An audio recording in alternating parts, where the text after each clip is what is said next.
Welcome to the deep dive. Good to be here.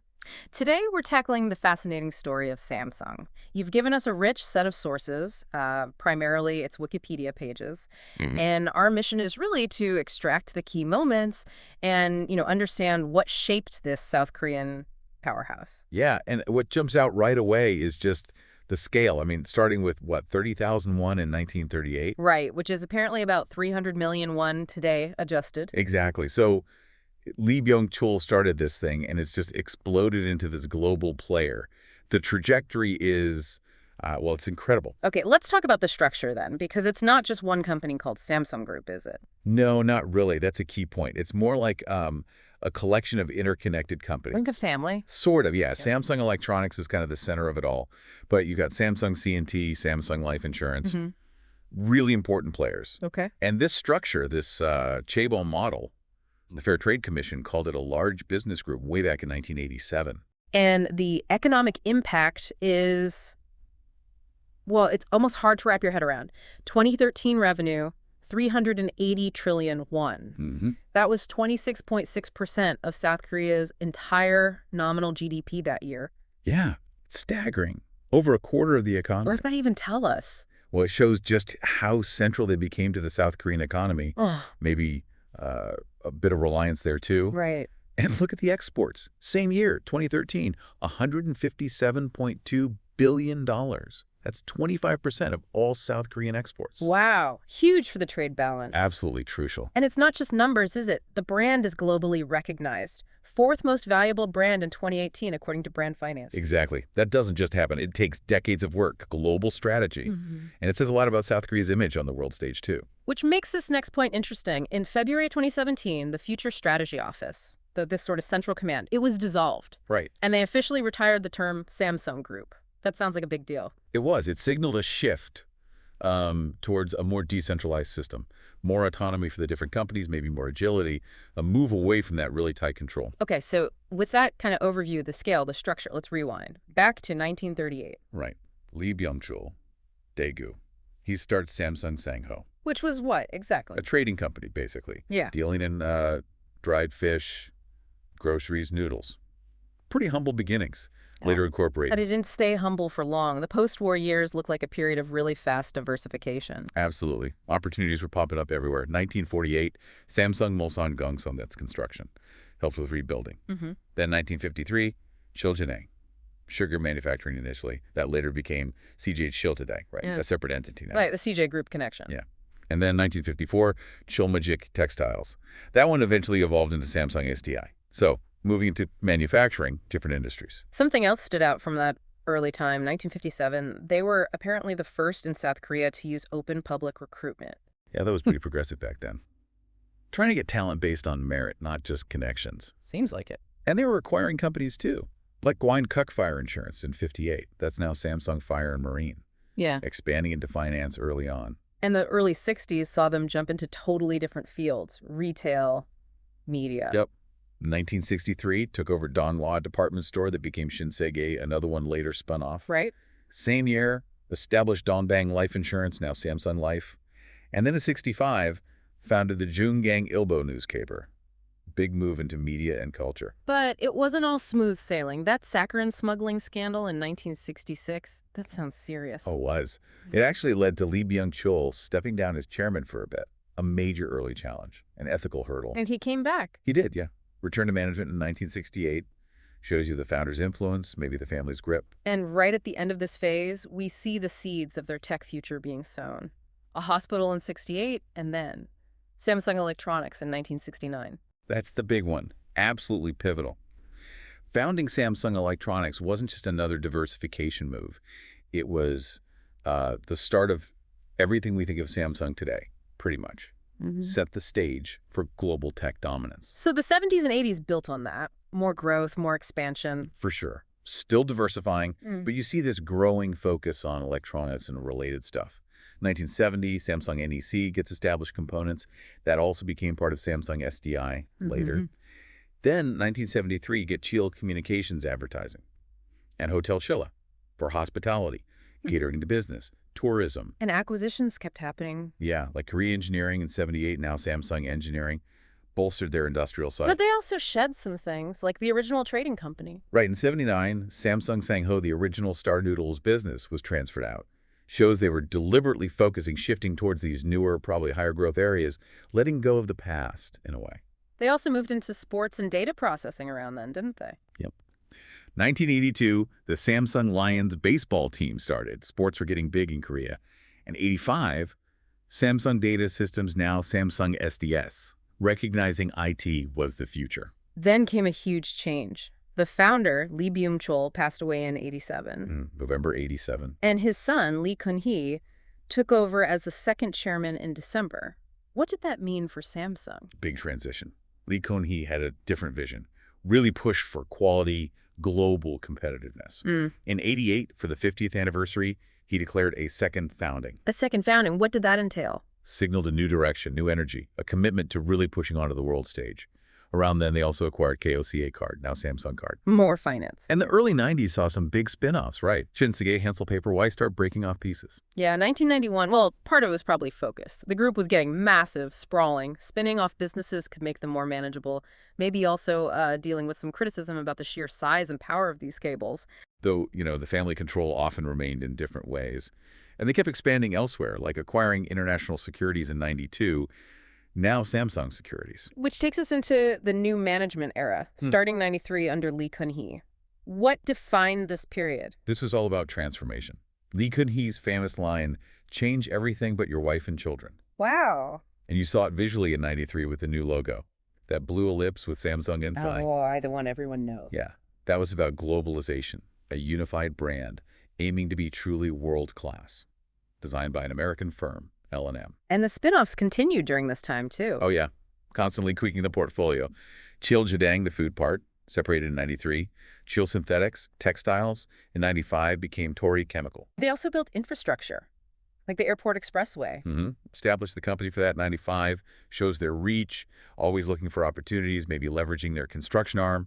Their involvement with Sungkyunkwan University also changed, reacquired the foundation in '96, but then spun off Jungin Group and others in '99. What's the read on that? It's complex, right? Maybe reacquiring the university was about prestige, talent pipeline. The later spin-offs might have been refocusing again on core business, non-core assets, perhaps. And then there was the whole Samsung Motors venture. That didn't quite pan out, did it? No, that was a tough one.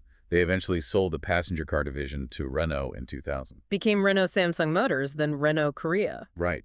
It probably showed how hard it is to just jump into the global auto market. Very capital intensive, very competitive. Maybe a lesson learned there. Focus on your strengths. So the early 2000s seemed like more refocusing, selling the airport expressway stake in 2004. Yeah, it looks like more streamlining. Yeah. Concentrating on the big guns, especially electronics. Yeah. But this period also had its major crisis. 2008, the slush fund scandal hit. Right. That led to Lee Kun-hee resigning.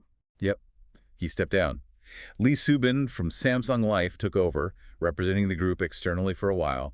A reminder that even giants stumble, face internal issues. And they physically moved the headquarters, too, in 2008, from Tapyeongno to Seocho. Yeah, the big Samsung town complex often signals a new era, consolidation.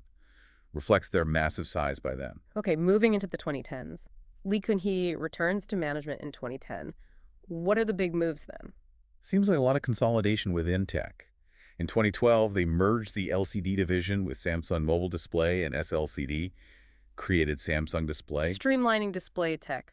Makes sense. Yeah, efficiency, innovation, trying to stay ahead. In 2013 saw a flurry of restructuring. Everland's food catering spun off, building management moved, fashion shuffled around, S&S merged into SDS. Exactly, just constant optimization, it seems, trying to create more focused units within this massive structure, sharpening the edges of each business. Then the mid-2010s brought huge divestitures, chemicals, defense, selling off big chunks to Hanwha Lotte. Yes, that was significant. Between 2014 and 2015, they sold off Samsung TechWin, General Chemicals, various chemical divisions from SDI, Fine Chemicals, BP Chemicals. Where do I get out of those? Seems like a clear strategic decision to exit heavy industry and chemicals. Focus resources on electronics, maybe biotech, areas with potentially higher growth or where they felt they had a stronger edge. And we see Lee Jae-young, Lee Kun-hee's son, stepping into more visible roles, like chairing key foundations in 2015. Often a sign of the next generation taking on more public responsibility, preparing for eventual leadership transition. And a really key merger in 2015, Chile Industries and Samsung C&T. Why was that one so important? Yes, that was crucial for governance. Chile Industries held stakes in many other Samsung companies. Merging it with Samsung C&T really cemented C&T's position. As what? A holding company? Well, effectively, yes. Not officially designated as one in the traditional sense, but it became the linchpin, the entity through which the family exercised control over the whole group. That merger really solidified Lee Jae-young's path. Which leads us nicely into governance. It's notoriously complex, isn't it? Not a simple holding company structure. No, definitely not straightforward. That's part of the whole cable complexity. Lee Jae-young, as the biggest shareholder in Samsung C&T, 17.23%, has immense influence. And C&T holds stakes everywhere else. Pretty much. Key stakes in Samsung Electronics, Samsung Life, and others. So C&T is the control tower, effectively. And the Lee family collectively owns over a third of C&T. Right, 33.26%. So through that C&T stake, they maintain control over the whole network, even without a formal top-level holding company. There used to be that whole system of cross-share holdings too, right? What was that about? Yeah, that was a classic feature. Imagine company A owns part of B, B owns part of C, and C owns part of A. Creates this loop. Is it hard to untangle who owns what? Exactly. It allowed the founding family to control vast assets with a relatively smaller initial investment. It amplified their voting power. But that's gone now, eliminated by 2018. Mostly, yes. There was a lot of criticism, lack of transparency, propping up weaker affiliates, insulating management. So regulatory pressure and public opinion pushed them to unwind most of it, to simplify things. Did legislation play a role, like the Financial Industry Restructuring Act? Definitely. That 97 Act limited how much financial companies could own in their affiliates, capped it at 5%. That curbed the ability of, say, Samsung Life to just pour money into propping up other Samsung companies or strengthening family control. And these structures led to controversies about wealth transfer, didn't they? Like the Everland convertible bond thing? That's probably the most famous example. Lee Jae-young and his siblings got Everland shares, which was a key holding entity before the C&T merger, at a price seen as way below market value, using convertible bonds. So essentially transferring wealth or control on the cheap. That was the allegation. It allowed them to significantly boost their stake in a crucial part of the empire without paying the full price. Led to investigations, court cases, a real saga, mixed verdict in the end, highlighting how murky these things can be. Let's talk about succession. The first big one, Lee Byung-chul to Lee Kun-hee. Our sources suggest it was dramatic. Yeah, it seems like it wasn't just a smooth corporate handover. Remember the saccharin scandal in '66? Lee Byung-chul briefly put his eldest son, Lee Mang-hee, in charge. But apparently it didn't go well. He was out in less than 6 months. Didn't meet expectations. That's the story. Sounds like some real father-son tension, corporate drama. And the third son, Lee Kun-hee, getting the nod, was tied to family conflict. Reportedly, yes. Conflict between the father and the eldest son, maybe stemming from another issue, the Korea fertilizer smuggling case. That's cited as why Lee Kun-hee, the third son, eventually got the top job. And what happened to the eldest son, Lee Mang-hee? Sounds like he was pushed out, lived a relatively quiet, maybe even wandering life afterwards. A stark contrast to his brother. And the public pressure around the scandals influenced things. It seems likely. The calls to investigate the saccharin smuggling led to the founder's temporary resignation. But then he came back after 18 months, controversially, while another son, Lee Chang-hee, took the fall. It shows how complex these situations were. Family, politics, business, all tangled up. When Lee Byung-chul died, how is the empire divided? It wasn't all Samsung Electronics to Lee Kun-hee, was it? No, it got split up. Lee Kun-hee got the main prize, Samsung Electronics. But the eldest daughter, Lee In-hee, got Jeonju paper. The newspaper, Jonggang Ilbo, went to in-laws. Jeoljang went to the eldest son, Lee Meng-hee. And the second son, Lee Chang-hee, started his own Saihan group. So a deliberate carve-up. Seems that way, partitioning the assets among the heirs. But even that didn't end the family disputes, that 2013 lawsuit. Right. Lee Meng-hee sued Lee Kun-hee over inheritance, claiming parts of the fortune were hidden ancestral assets. And Lee Kun-hee's defense? Basically said their father had disowned Meng-hee years ago. Pretty harsh public airing of family laundry. What did the court decide? Ruled in favor of Lee Kun-hee. Said the statute of limitations had passed, and it was too hard to prove what exactly the inherited property was after all that time. Lee Meng-yi appealed, but lost again. End of that chapter, I guess. Okay, shifting gears a bit. The name Samsung, what does it actually mean? It means 3 stars. Yeah. Samsung. Uh-huh. Lee Byung-chul chose it back in '38. He apparently wanted it to symbolize being big, bright, and strong, and eternally luminous. 3 stars for big, bright, strong. Makes sense. Although, interestingly, the company now officially says the stars in the old logos weren't related to that meaning. A bit of historical revisionism, maybe? Perhaps. And what about Shio? We see that name pop up too. Chile means first. First used for Cheoljidang in '53. Apparently, Lee Byung-chul wanted his companies to be #1, the best. That was his ambition. And the logos have changed a lot over time, from the Yeah. noodle packet stars. Right, the Biolpio Noodles logo from '38 to '58 had 3 stars. Then from '69 to '79, as electronics started, it was 3 stars next to the English word Samsung. Late '80s, a more stylized 3-star logo until '92. Then the blue oval in '93, we talked about that signifying globalization. Exactly. The oval for flexibility, customer focus, the open S&G for global communication, whole design philosophy for that new management era. Minor tweaks in 2005. But now, especially on phones and TVs, we often just see the word Samsung, not the oval. Yeah, that's true. Since the 2010s, particularly Samsung Electronics seems to have moved towards just using the word mark. Maybe the brand name itself is strong enough now they feel they don't need the enclosing shape. Simpler, more direct. Let's talk affiliates. The sheer number of companies. The total assets in 2022, 914 trillion won, just massive. Mind-bogglingly large. Designated the top large business group, even with the cross-shareholding stuff resolved. Lee Jae-young is the official head, and Samsung C&T is that de facto control point we discussed. And the sectors are just everywhere. Electronics, finance, heavy industries, construction, biotech, services. Yeah, it's a true conglomerate. Yeah. Electronics is the giant, obviously. Mhm. Finance with life insurance, securities, heavy industries, construction. Biotech is a big growth area for them now with Samsung Biologics.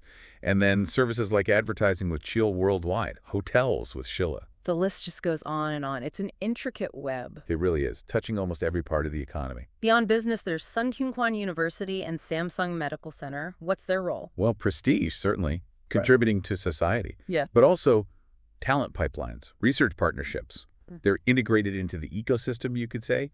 Good for image, good for influence. And sports, too. Lots of teams. Absolutely. Samsung Lions, baseball, Suwon Blueing, soccer.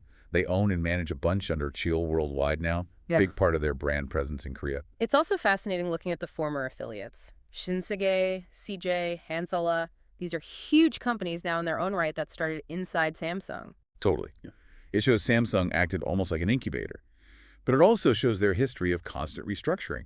Selling off major chunks like the chemical and defense businesses more recently shows that strategic focus shifting again, probably towards tech and future growth areas. And the family ties persist, right? Lee Byung-chul's kids and grandkids running many of those spun-off groups. Oh yeah, Shinsegae, CJ, Hansel, all led by relatives. That web of family connections is still a defining feature of the South Korean business landscape. Creates both collaboration and complexity. How is this all managed internally? The leadership structure must be immense. You see lists of advisors, chairman, vice chairman, presidents across all these companies. It's a deep bench, a complex hierarchy trying to steer this giant ship or maybe fleet of ships. And that future strategy office, the control tower, is gone now. Abolished in 2017 after the Choi Soon-sil scandal. Right. That was a big symbolic move. Aimed at decentralization, maybe more transparency, after being implicated in that political scandal. Samsung also does a lot through its foundations: philanthropy, culture, welfare. Yeah, several big ones. Samsung Life Public Welfare Foundation, Samsung Foundation of Culture, Home Foundation, named after Lee Byung-chul's pen name giving awards, Samsung Welfare Foundation. They support healthcare, arts, science, social welfare. Important for their image, but sometimes controversial too. Controversial how? Well, there have been questions about whether foundations like the Life Public Welfare one were potentially used to help with inheritance tax issues, things like that. Yeah. And the Culture Foundation had an embezzlement scandal back in the 90s, so not always straightforward. Okay, let's try to evaluate Samsung overall. The economic impact is undeniable. We covered the GDP and export numbers. Huge, massive contributor through taxes, exports, jobs, innovation, really helps shape modern South Korea's economy. What about the no labor union image? Is that accurate? It's complicated. For a long time, they were known for strongly resisting unions, promoting their own great workplace culture instead. But unions do exist in some affiliates, like insurance. And recently, especially after some legal issues and leadership changes, there's been more union activity. So the landscape is shifting. Officially, they used to say they opposed the need for unions because they treated employees well. Critics said it was active union busting. Right. And their brand value keeps climbing globally. Consistently ranked very high. Shows global consumer trust, strong marketing. They've also talked more about expanding compliance programs lately, trying to improve governance. But there's a long list of criticisms and controversies, too. The term Samsung Republic gets thrown around. Yeah, that reflects criticism about their immense influence, alleged lobbying power over media, politics, the legal system in Korea. And specific incidents. Saccharine smuggling, we mentioned. The Everland bonds. There's more. The Gopo train derailment involved a Samsung C&T construction site. The X-Files scandal involved alleged illegal political funds. The Tenian oil spill involved a Samsung Heavy Industries barge, multiple slush fund investigations, tax evasion charges against Lee Kun-hee. And the no-union stance itself has been a major point of criticism, with allegations of illegal activities to suppress organizing. Definitely. Accusations of surveillance, trying to break up unions. It's been a recurring issue, though, as mentioned, things seem to be slowly changing. Lee Jae-young even publicly apologized for the company's past approach to unions. There were also issues with obstructing Fair Trade Commission investigations. Several instances reported where affiliates faced penalties for hindering investigations, like denying access or hiding documents. And concerns about medical privatization. Yeah, because Samsung has significant healthcare holdings, the hospital, biotech, etc. Concerns were raised that they stood to benefit hugely from any government moves towards privatizing healthcare. Wow. So a complex picture. Huge success, but also significant controversies. That's the story of many massive corporations, isn't it? Especially ones so deeply intertwined with the nation's economy and politics. We should also mention the sports sponsorship. Again, it's extensive. Huge presence in Korean sports, now consolidated under Cheil worldwide, plus major international sponsorships like the Olympics. Big part of their brand building. And for listeners wanting more, that book, Thinking About Samsung, offers a critical inside view. Right, from a former lawyer. And the C also links point to related groups like CJ, Shinsegae. Lots to explore there. So wrapping up this deep dive, it's really a journey from, well, noodles and dried fish to global tech dominance and incredible transformation. Absolutely. Marked by relentless growth, diversification, strategic shifts, leadership changes, and yes, significant controversy. The sheer scale is hard to overstate. And for our listeners, I think Samsung's story is a fascinating case study. Complex corporate evolution, the unique role of family conglomerates or cables in Korea, the constant need to adapt and restructure. It shows how strategy evolves, how businesses shed old skins and grow new ones. The spin-offs alone tell a huge story about focus and adaptation. And the controversies are a big part of it too, aren't they? They highlight the challenges that come with that kind of power and influence. It's not just a simple success story. Definitely not. It's much more nuanced. Ambition, success, power, but also ethical challenges and public scrutiny. So even with the Samsung Group term, retired, and leadership transitions, the individual companies remain hugely influential. Right. The story isn't over. They continue to shape industries globally. Which brings us to a final thought. Considering Samsung's whole history overcoming crises, adapting to markets, that constant change, what's the next big disruption or global shift that might force another major turning point for them? That's the million-dollar question, isn't it? And how will their structure, decentralized now, but still with that strong family influence at the core, how will that help or maybe hinder their response this time? Yeah, that's something really interesting to ponder. How does this unique beast adapt next?